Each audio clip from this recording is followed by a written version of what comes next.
Académie Junior Tida Robotics chapitre 2, séquence de rêve lycée Caméléon, épisode 1A, 25 mars 2021.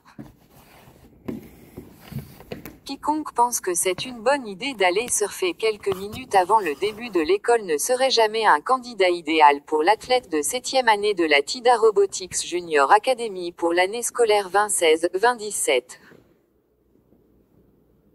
Nous, 3 garçons de 7e année, le savions très bien.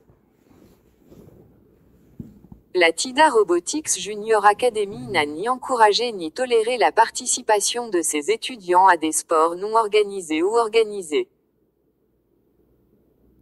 C'était mercredi et l'idée d'abandonner l'école était séduisante pour lutter contre le marasme. Aucune patrouille scolaire n'est jamais venue à Kokomo Beach, le sable était trop mou, alors leurs voiturettes de golf de patrouille sont restées coincées. C'était trop risqué de courir après les enfants locaux qui surfaient pendant les heures d'école. En effet, les patrouilles nous avaient confondus avec des touristes à plusieurs reprises. Cette farce a vite vieilli.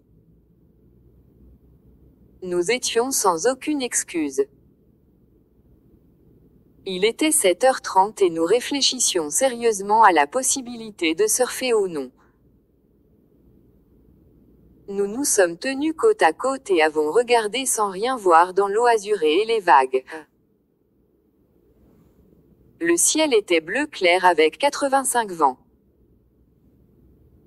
Le soleil radieux et la vitesse du vent en ont fait un moment idéal pour surfer. Cependant, seuls les touristes adultes surfaient.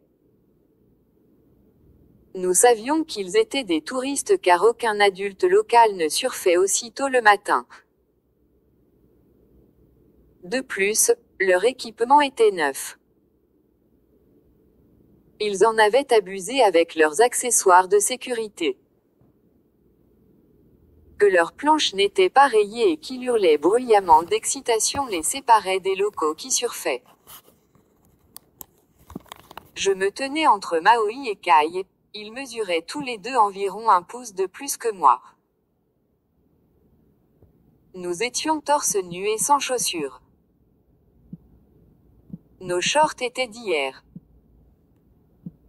Nous avions des cordons de cheville attachés à nos planches, que nous tenions debout dans nos mains droites. Nous avons écouté le bruit de l'eau qui se précipite s'immobiliser sur le rivage, accompagné de vent doux. La lumière du jour a joué l'avocat du diable avec nos esprits. C'était problématique de surfer pendant 15 minutes, puis de courir à l'académie. La principale Jill P. Jacqueline, ou Drama Queen, aurait une crise de colère sur nos cheveux mouillés et nos shorts. Elle nous avait surpris 3 et d'autres de cette façon dans le passé. C'était maintenant ou jamais. Le temps n'était pas de notre côté, et il semblait que nous en avions moins chaque fois que nous voulions faire notre propre truc. Au dernier moment, nous avons décidé de ne pas aller surfer. Nous avons détaché les ficelles de nos chevilles, porté nos planches sous nos bras et commencé à marcher jusqu'à la route principale, qui était à environ 1/4 de mile de la colline sablonneuse du bord de mer de Kokomo Beach. Le sable blanc était frais sous nos pieds. Ce sentier avait été enfoncé dans le sol par nous et les autres habitants sur une période de plusieurs années. Les touristes ne seraient pas au courant de cette voie à moins d'être perdus et de l'avoir traversée par inadvertance. Les 2 côtés du sentier étaient remplis de buissons, d'arbustes, de fleurs, de semis, d'autres feuillages et de sous-bois. Les abeilles, les lézards, le camp nameless et les rongeurs ont brouillé en passant. Des empreintes de pas et de griffes de crabes, de tortues et de créatures à plumes étaient clairement visibles le long du sentier sablonneux. Au sommet de la colline, Kokomo Beach Drive était parallèle au rivage, puis courbé à gauche à environ 5 miles sur la route à l'extrémité ouest de la plage. Il y avait 2 voies dans chaque direction. Les premières voies étaient généralement remplies de voitures en stationnement et de buts touristiques. Le long des 2 côtés de la route se trouvaient de nombreux types d'entreprises destinées aux touristes, stations-service, hôtels, chambres d'hôtes, maisons d'hôtes, boutiques de souvenirs, sociétés de location de bateaux, restaurants, cafés et glaciers. Les entreprises de Kokomo Beach Drive prospéraient grâce au tourisme. Pieds nus et sans chemise, nos planches sous les bras, nous nous sommes précipités de l'autre côté de la rue et sommes entrés dans l'entreprise familiale de Kai, Maritime Rentals. Ses parents, ses 2 frères adultes et ses grands-parents exploitaient le magasin depuis plus de 3 décennies. Habituellement, pendant les heures de bureau, les clients louaient du matériel ou le rendaient. Nous nous dirigeâmes vers l'arrière-boutique, où les grands-parents de Kai réparaient du matériel. Nous leur avons fait un clin d'œil et leur avons fait un signe de la tête. Nous avons empilé nos planches sur le support attribué, récupéré nos affaires d'école, mis nos t-shirts et tongs, puis sommes sortis par la porte arrière. Nous avons pris un taxi pour aller à l'académie. La TIDA Robotics Academy était située au centre du quartier des affaires animées d'Honolulu. Le bâtiment lui-même se fondait dans d'autres bâtiments commerciaux.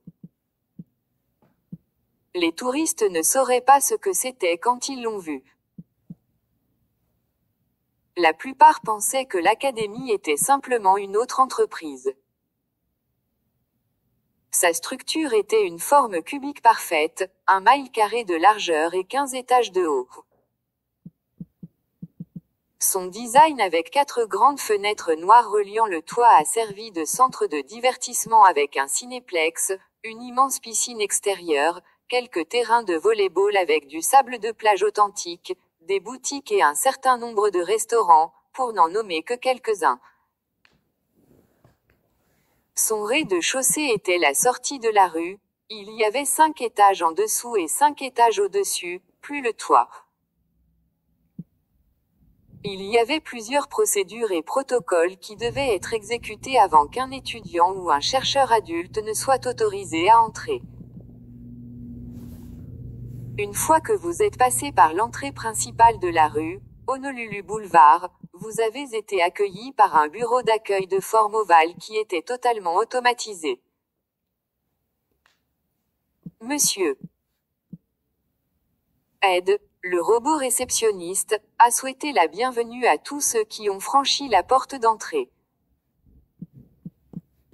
Un par un, nous avons procédé et nous nous sommes tenus à l'endroit désigné pour nous soumettre à plusieurs scans, en commençant par le visage et les yeux, les empreintes digitales et la correspondance ADN, j'étais le dernier.